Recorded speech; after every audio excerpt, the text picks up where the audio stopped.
Welcome to another REG walkthrough video. I'm Logan, and in today's video, we're going to be going over S Corporation shareholder debt basis.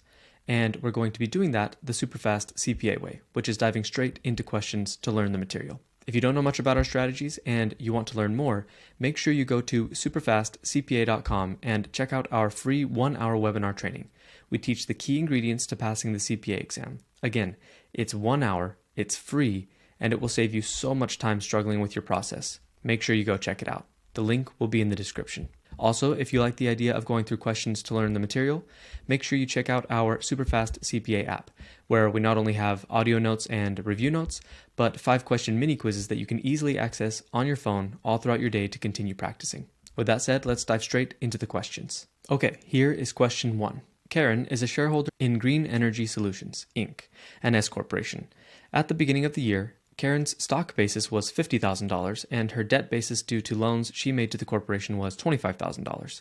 During the current tax year, the following transactions occurred. Karen loaned an additional $15,000 to the corporation made a distribution of $20,000 to Karen, the corporation repaid $5,000 of the principal on Karen's earlier loans, and also Green Energy Solutions reported a net loss of $30,000, which was allocated equally among its 3 shareholders, and the corporation received a bank loan of $40,000, which Karen personally guaranteed but was not drawn upon by year-end. Calculate Karen's debt basis in Green Energy Solutions, Inc. at the end of the year. Okay, this is the first question of the video.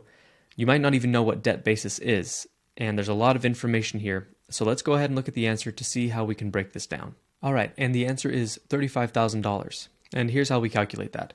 We start with the debt basis of $25,000, which it says right here, and then we add the additional loan that Karen made for $15,000, and then we take away the principal repayment of loans by the corporation of $5,000, and then even though she guaranteed the loan, they didn't actually draw any money from Karen, so she didn't actually loan any more money to the company, so her end of the year debt basis is $35,000. Okay, so we saw the calculation there. We still need a little bit more of an explanation on how this works. So let's go ahead and go to the next question to learn a little bit more about debt basis and get more context. Okay, here is question 2. John is a shareholder in Coastal Ventures, Inc., an S Corporation.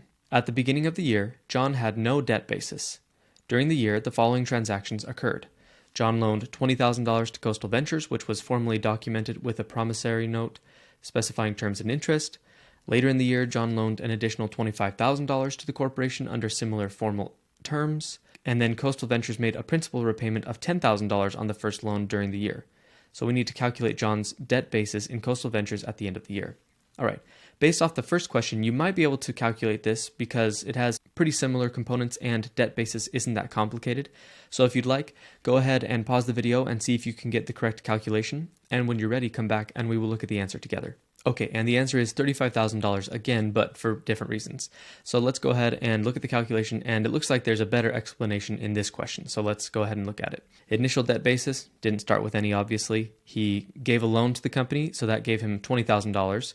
He also made another loan of $25,000, and then they repaid $10,000 off of the first loan, leaving a debt basis of $35,000. So let's read this explanation. Debt basis in an S corporation refers to the amount of money a shareholder has lent to the corporation tracked separately from their equity investment or stock basis.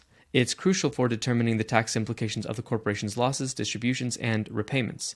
When a shareholder lends money to the S Corp, their debt basis increases by the amount of the loan, allowing them to claim deductions for their share of the corporation's losses up to the total of their stock and debt basis combined.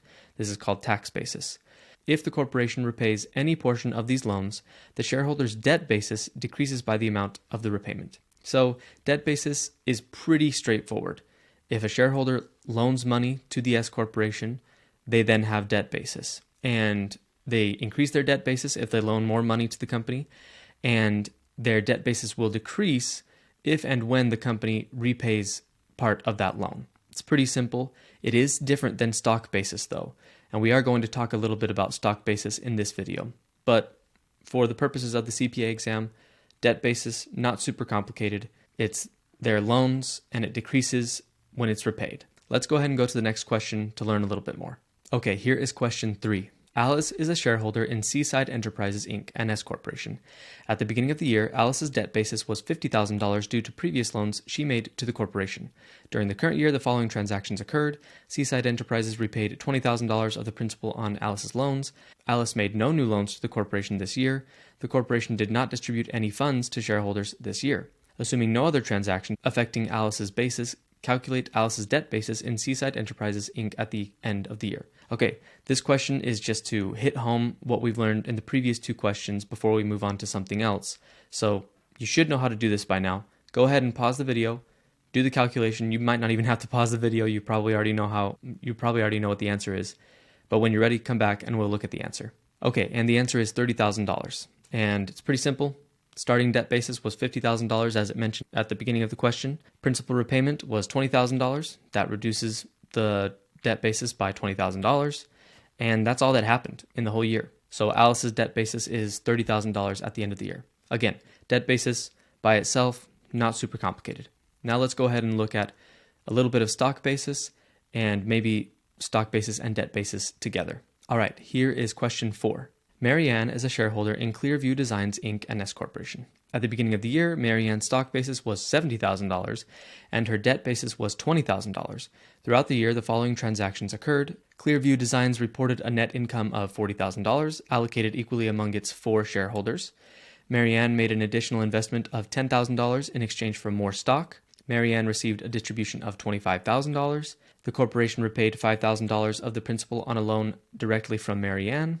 And Marianne personally guaranteed a new bank loan for the corporation totaling $50,000, which was not drawn upon by year end. So this looks pretty similar to the first question. However, the question wants us to calculate Marianne's stock basis in Clearview Designs, Inc. at the end of the year.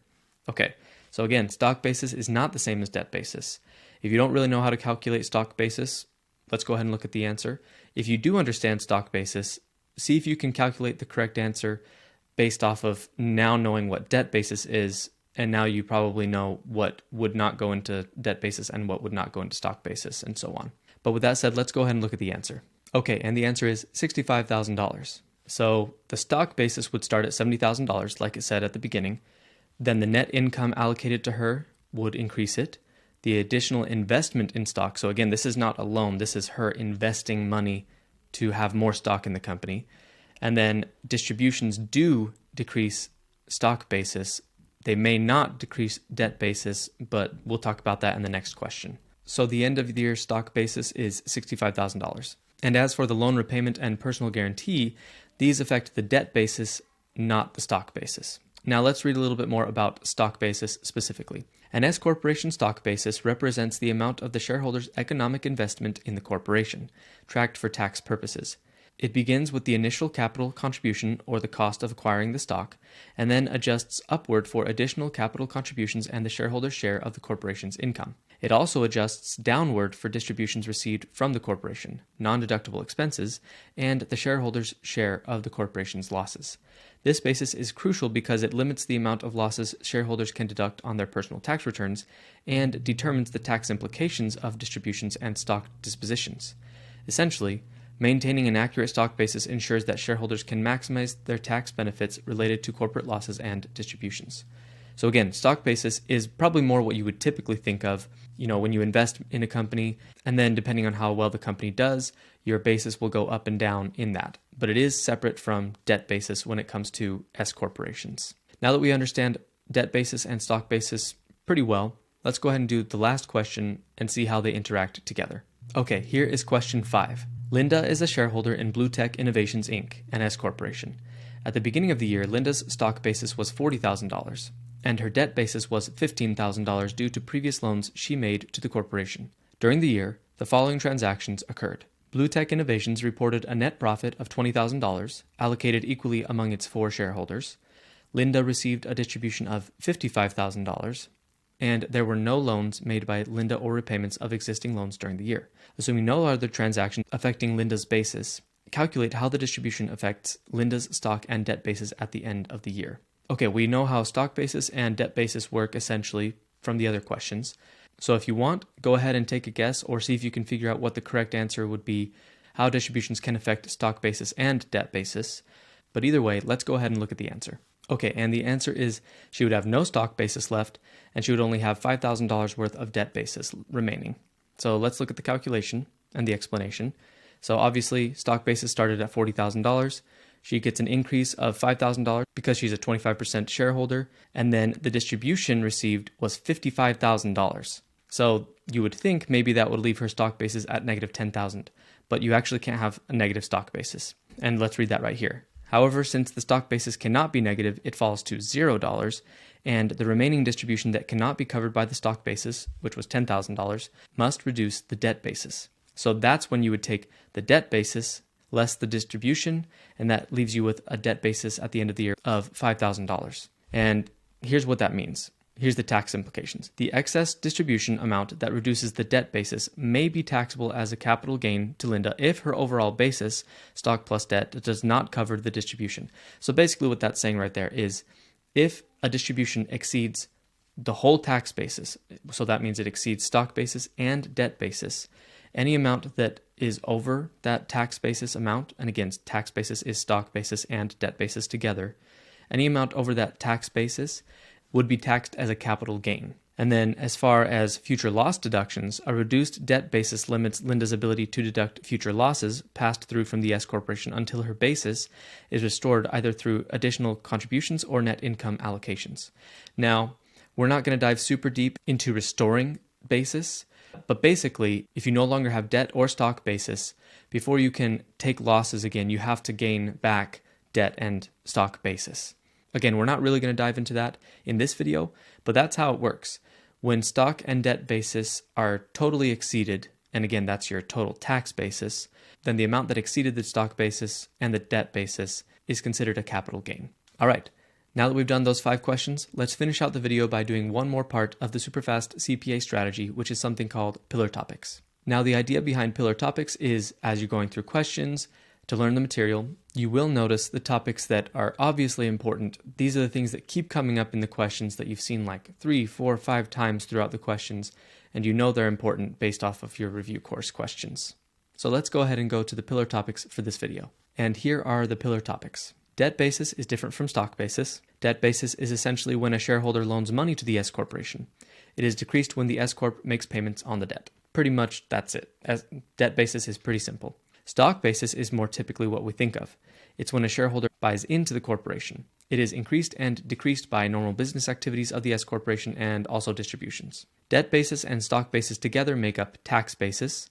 If distributions to a shareholder are greater than their tax basis, then the amount that was greater can be taxed as a capital gain. All right, and that is it for this video. Those are some of the most basic things that you need to know for the CPA exam when it comes to S Corporation shareholder debt basis and stock basis. Thanks for watching. Make sure you go check out our free 1-hour webinar training on SuperfastCPA.com. Again, we teach the key ingredients to passing the CPA exam. It's not something you want to miss. Also, if you liked going through questions to learn the material, make sure you check out our SuperfastCPA app, where we have 5-question mini quizzes that you can easily access on your phone all throughout the day to continue practicing. If you liked this video, make sure you like it and leave a comment. I hope this was helpful, and I will see you in the next video.